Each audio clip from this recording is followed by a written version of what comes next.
Hi, I'm Emily Yee, and I'm a licensed clinical social worker.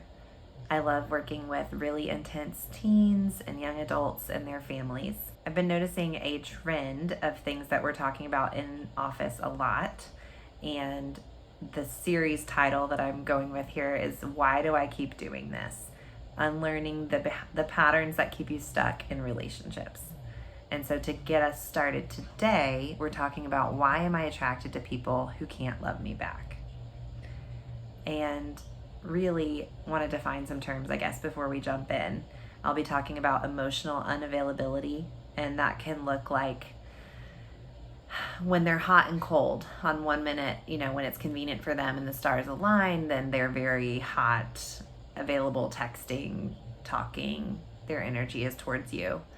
And then when they're distracted or they're stressed or just it's a Tuesday at 2 p.m., they're more cold and they're just offline. It's not that that's not that they're talking to anyone else even. It's just that they can't necessarily multitask or don't have you in mind. And so it feels like, oh, they're a million miles away.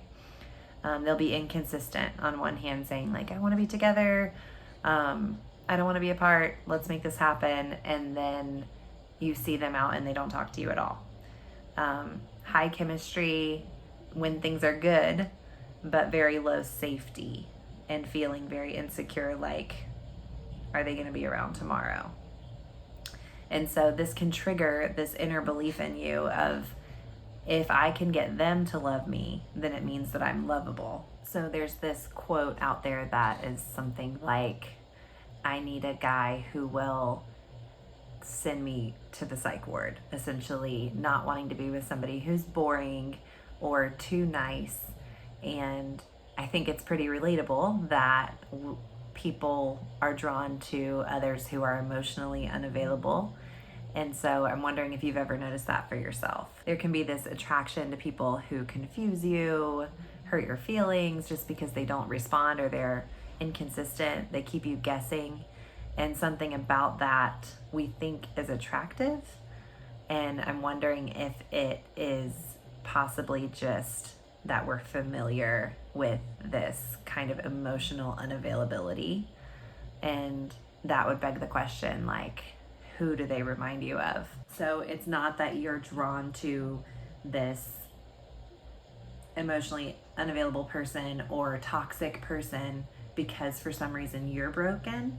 It could just be that there's this familiarity of the way that they make you feel and the game or the chase, the going after, the need to like be an easy person, be not high maintenance in order to keep them happy, and then this feeling of, oh, I made them happy and I won them over, and all of that is very familiar to you, which is what kind of keeps you there because it's comfortable. So many gifted, very intense children grow up often feeling too much, whether they heard explicitly from a parent like, you are too much, I can't handle you, you're too emotional, why are you crying again, why do you always have something going on? And so they internalize that and just feel this overwhelming feeling of I'm too much. And they've adapted to learn to earn love through attunement to others. So that can look like knowing that, mom comes home and she's overwhelmed, she's tired from work. And so the gifted, very sensitive child does everything to make the home homey. They'll make the living room in the best way that a 6-year-old can, and they'll make sure it smells good, and they'll try to make the mom very happy, and all of this to help mom magically feel relaxed and have the capacity to show them love and kindness. And this repeated so often to where that becomes the child's identity. People say to them, wow, you're so helpful and you're so caring and you always, make me feel happy. And that becomes their role in the family. And this often happens to very intense, very sensitive people because they can sense what others need and they want to make them feel better so that they can receive the affection that they need as a child. And So how we behave as a child and when we're 5 years old or less lean into why we are attracted to people who are emotionally unavailable. Like, where does that connection come from? You've learned as a child that love is not predictable. Like, you don't know which parent's going to walk in the door, if they're going to be rested and able to engage with you and have so much fun, throw you up in the air, spin you around, or if they're going to be angry and irritable and snappy and point out everything that needs to be done in the house, or if they're just going to be completely shut down and just go straight to their room with their clothes on and get in bed and turn off the lights and not engage with you at all. And so knowing that unpredictability and that chaos can feel like, oh, this is chemistry because this person's kind of unpredictable and I don't know what they're going to do next, and that's familiar to me, and that feels like somebody that I can get to be happy because I've done this before. It also can be that your nervous system's trained to anticipate rejection or inconsistency.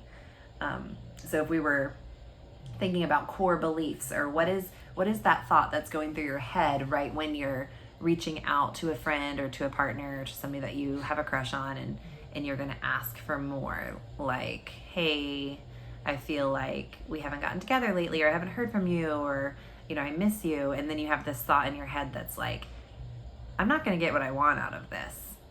And so then you just don't send the text. And it's this kind of training inside of you, this core belief that says you're not going to get your needs met. Like, they're going to reject you. They're going to tell you you're too much, and maybe it's, again, going back to those literal examples from childhood of I've given you too many hugs today. I've told you I've loved you enough times. I've hugged you enough times. Now you need to do it yourself. And so just being rejected for asking for more. And if that happens enough time in enough ways, it might not be so explicit. It might be more subtle, but we begin to anticipate the rejection that might be coming. And we even might self-sabotage by not asking for it anymore. Another reflection question would be, who did you learn to chase? And a lot of times it's going to be your mom or your dad, or just a core person in your life before you were 5 years old that maybe had some behaviors that you had to normalize in your mind and act like everything was all good in order for you to maintain a relationship with them. And so those are the red flags that you've allowed to be pink. And I'm wondering how that compares to some of the people that you pursue now, and in your mind they're emotionally unavailable, but your heart just seems to go after them blindly. Or anticipate the inconsistency. So we totally will have, I call it in therapy, oftentimes it's your BS tolerance, that you have a really high tolerance level for BS, and you maybe run your mouth and you tell them, I'm not going to stand for this anymore, but you do, you keep coming back, or you're still there. And so to be thinking about this, it's kind of reflecting on who in your childhood was hard to reach, and how did you try to earn their love. And this is tough. It's like, okay, well, they were there, and they were not abusive. And then it's like, okay, but you might have a spattering of good memories. Like, how did those good memories happen? Were you funny? Were you easy to be around? Were you laughing at the jokes? Did you just put up with being abandoned a lot so that when they did come around, you were still in a good mood?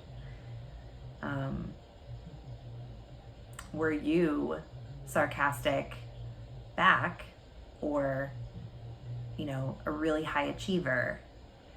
And so there's all these different ways that we can try to earn love and get the attention that we need as children. And then when we keep doing that behavior into adulthood is when we start to see the problems, because it's not necessarily healthy but it was effective as a child. As is the theme in a lot of these videos, it's like we don't have to make a big change here, but just being curious about yourself and about what if I made a little change, like what would happen? Just thinking about making the change is a baby step. And baby steps are all we have to inch us closer to the person that we want to be. What would it feel like to choose someone who's boringly safe? Imagine being with somebody who's very predictable and open to meeting your needs, receptive to the things that you ask for. What does that bring up for you? I'm curious, to have that conversation. So if you would like to, you can give me a call. It's 904-357-5376. Or you can send me an email, emilykatyee@gmail.com. And we'll put all that in the show notes. But I would love to kind of have these conversations with you and explore this a little bit more, because it's very, very common to talk about in therapy, of just why am I attracted to somebody who's so emotionally unavailable?